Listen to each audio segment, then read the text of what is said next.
The goal with this activity is to really loosen up the hips and the trunk. Here's what you're going to do. Get a box and put your foot on the box.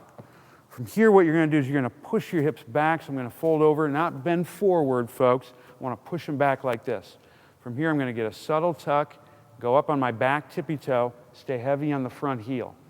From here, what you're going to do is you're going to take your opposite elbow and reach towards your knee. But folks, as you reach, I don't want you crunching down like this.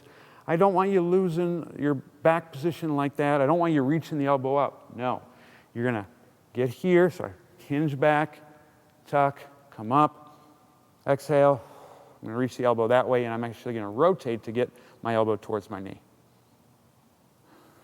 Just like that. As you'll see from the front, up there, hinge back, up, tuck. It's going to look like that.